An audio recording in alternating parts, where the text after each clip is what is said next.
What's going on? We're back for another one. Don't forget to like, subscribe, and share the videos. Topic of the day is Anthony Joshua. Anthony Joshua comes out and he says they had offered Deontay Wilder a lucrative deal and he turned it down. So basically, Deontay Wilder ducked him. So the question is that what really happened? You know, and if you look at all the evidence and you look at everything that happens, you'd have to say no. First, when it comes to him, quote, his team directly offering Deontay Wilder a deal. The only deal they offered Deontay Wilder was, as far as fighting Anthony Joshua, was a $12 million flat fee, where he would have had to have gone to the UK and did that fight. That's all they offered him.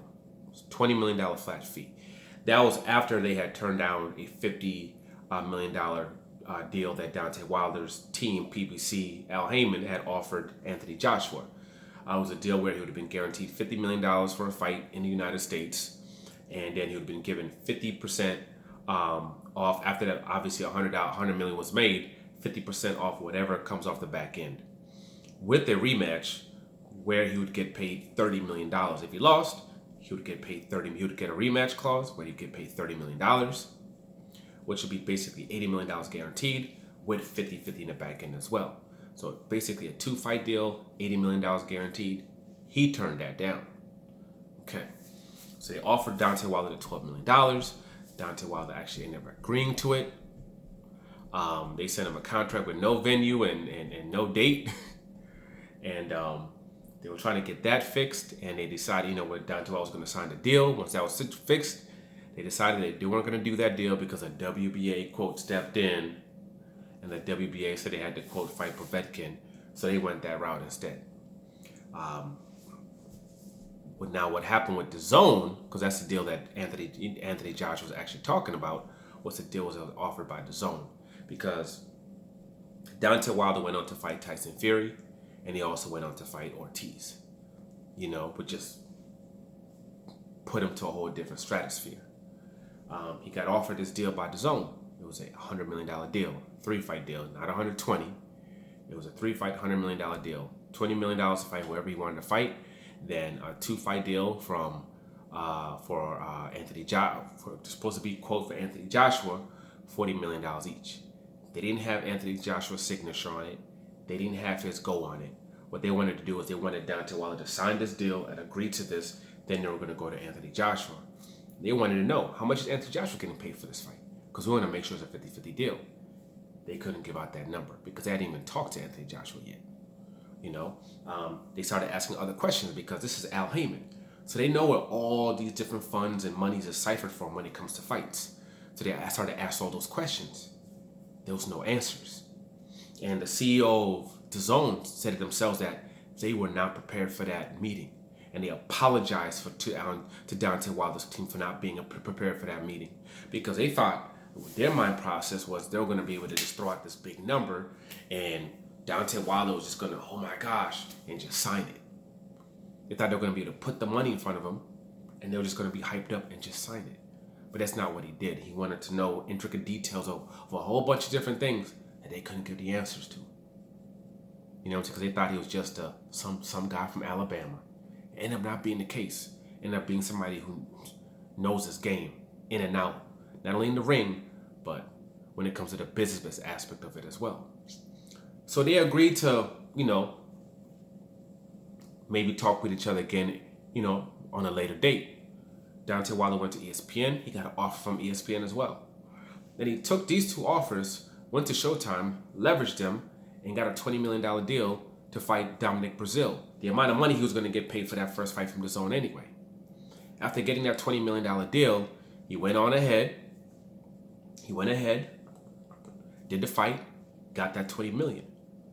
After that, he got Anthony Joshua lost. So now you can't fight Anthony Joshua anyway. Because now he's lost. So they weren't going to pay that 40 because that $40 million was supposed to be for Anthony Joshua. So now you can't fight him anyway. Because now he's doing a rematch with Ruiz. So then what he did was he went and fought Ortiz on that pay-per-view bout. He went and fought him in a pay-per-view bout. And after fighting him in a pay-per-view bout, he got paid for that. He got big money for that. And got paid very well. Got paid handsomely for that. made how much? Yeah, he got guaranteed $20 million, and he also got back in on that.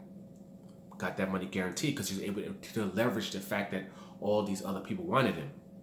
You know what I mean? People were all hyped up when Tyson Fury got this big deal from ESPN.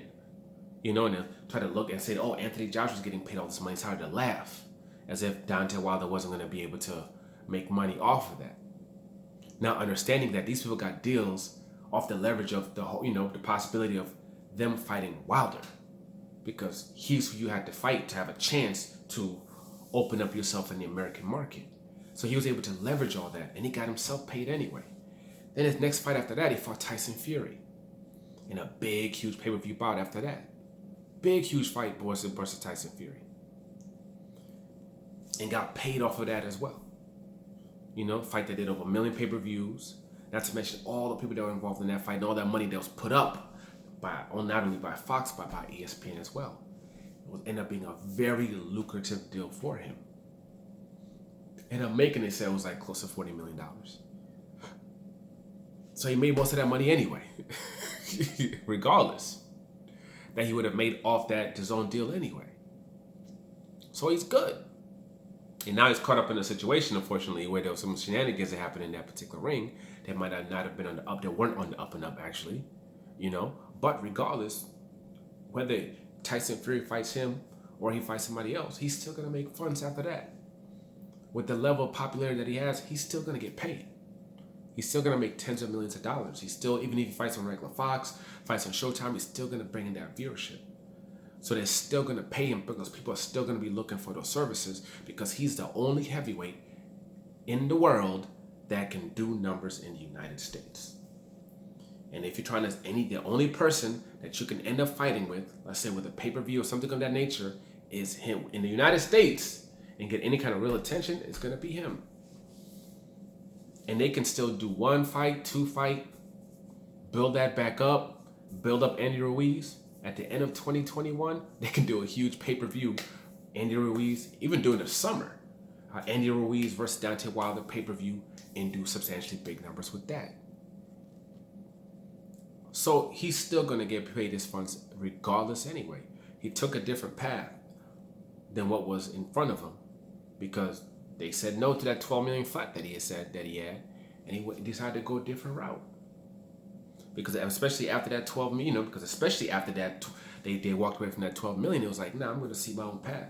And they were willing to do a deal with DAZN if DAZN was on the up and up to fight Anthony Joshua, but DAZN wasn't on the up and up. And now there's reports that Canelo Alvarez is no longer with DAZN, and he's been released from his contract, which means DAZN and Golden Boy did not want that paperwork opened up to see what was in it, because it would make them look bad, and they might have been violating federal laws like the Ali Act in that contract. So they let him go.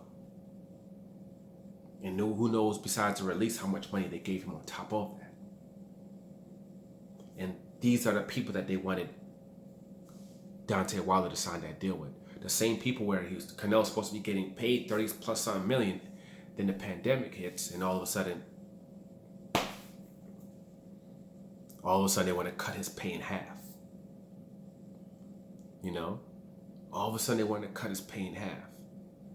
Not on the up and up. Clearly. And they saw that. So when you look at things now, and the way everything's happened, especially when you see with someone like with Canelo Alvarez, he definitely was very smart and intelligent not to sign that deal, because he would have put himself into a very vicarious situation. And him betting on himself and being his own man put him into a space where he made that money regardless anyway. And even after taking the loss, he's still the talk of the heavyweight division. Tyson Fury always talks about him. Anthony Joshua always has to talk about him, because people perk up and they get interested when they talk about him. So when he has his next fight after that, depending on what happens, if Tyson Fury tries to walk away from this and they do that lawsuit, that's going to probably shut that down, or whatever happens with that, everybody's still going to be talking about that man.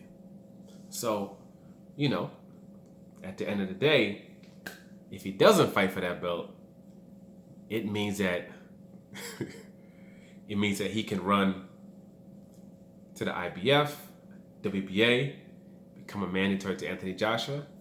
Then we'll see what happens. But for now, like, subscribe, share. I'm out.